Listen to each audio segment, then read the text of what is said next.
చరణ్ గారు చరణ్ గారు ఇక్కడ ఇది ఏదో ఇప్పుడు అక్కడ తెలుగుదేశం కొత్తగా ఎన్నికైంది, ఇక్కడ కాంగ్రెస్ మీరు ఎన్నికారు, ఏదో మీరే మొదలు పెట్టారని కూడా కదా నా చర్చ.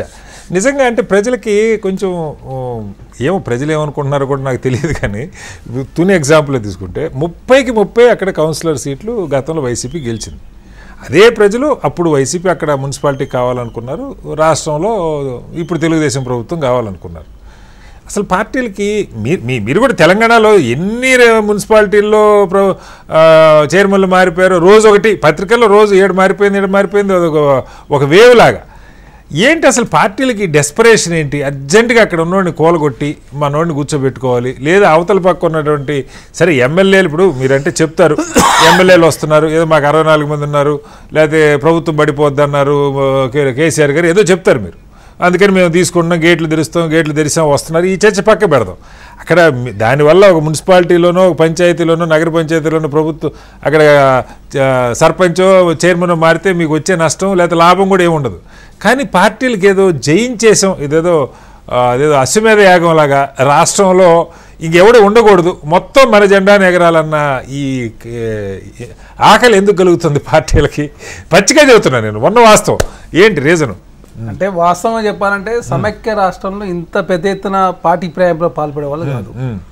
కానీ చిన్న కుటుంబం చింతలేని కుటుంబం అని చెప్పేసి, చిన్న రాష్ట్రాలు అయితే బాగుంటాయని చెప్పేసి అందరూ అధికారంలో చింతలేదు కానీ పక్క చిన్న కుటుంబం చింతలేని కుటుంబం చిన్న రాష్ట్రాలు అయితే బాగున్నాయి అనుకుంటే రాజకీయాలు మొత్తం కలుషితమైన పరిస్థితి. ఎక్కడ చూడండి మీరు, చిన్న మున్సిపాలిటీ పెద్ద మున్సిపాలిటీ జెడ్పీ ఎలక్షన్లా నీవు కోఆపరేటివ్ డిపార్ట్మెంట్ అయితే ఎప్పుడైనా అవిశ్వాసం పెట్టుకోవచ్చు. ఎప్పుడు ఒట్టినాయి గవర్నమెంట్ ఇట్లా మారన కోఆపరేటివ్ డిపార్ట్మెంట్ ఇమీడియట్ వచ్చి కండగొట్టుకునే పరిస్థితి. ఈ పార్టీ ఆ పార్టీ కాదు, అన్ని అంటే 2014 తర్వాత విపరీతమైనటువంటి ఈ ధోరణి ప్రధానంగా తెలుగు రాష్ట్రాల్లో ప్రధానంగా వినపడతాం.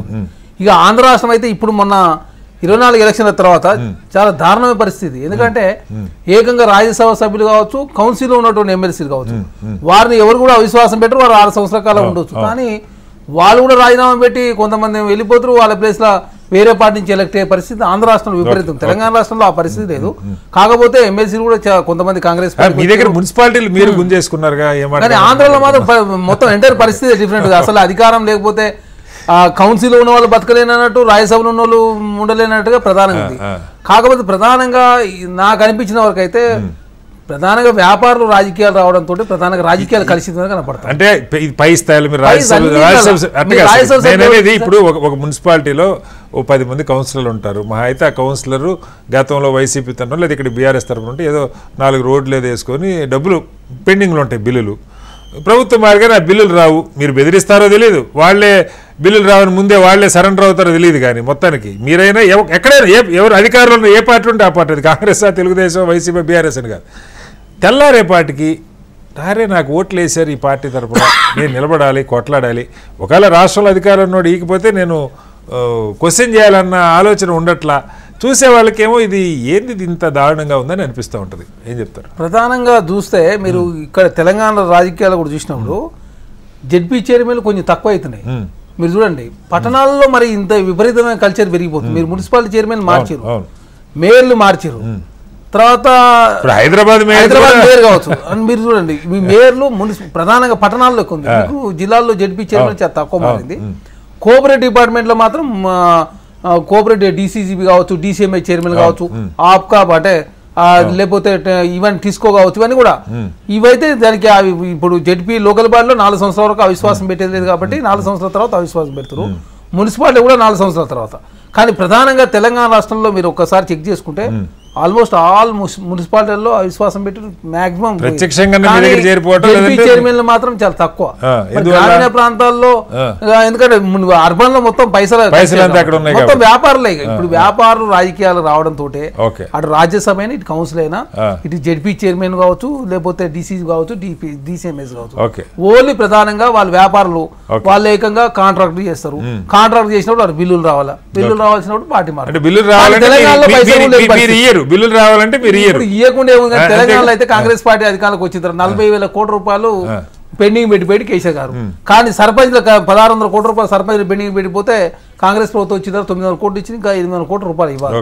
కాబట్టి అన్ని రకాల బిల్లు తెలంగాణ రాష్ట్రంలో పెండింగ్ పెట్టిపోయింది కేసీఆర్. కాబట్టి ఆంధ్ర రాష్ట్రం చూస్తేనే మొత్తం ఏకంగా రాజ్యసభ కౌన్సిల్ తెలంగాణ ఇప్పుడు కౌన్సిల్ నుంచి వాళ్ళకి సొంతగా వాళ్ళు వేల కోట్లు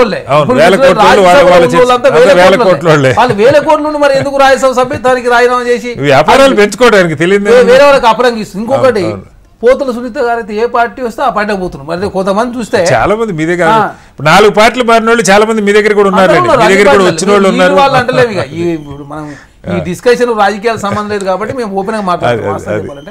ఇది కాంగ్రెస్ పార్టీకి ఇంకో మా వ్యక్తిగతంగా మాత్రమే మాట్లాడుతుంది. ఎందుకంటే రాజకీయాలన్నీ కాస్ట్లీ అయిపోయినాయి, రాజకీయాలన్నీ కలుషితం అయిపోయినాయి, ప్రజలు కూడా నిర్ణయించుకోలేని పరిస్థితులు ఉన్నది. అదే కాకుండా రాజకీయాలే కాదు, ఇక మీడియా అట్నే అయిపోయింది, సోషల్ మీడియా అట్నే అయిపోయింది.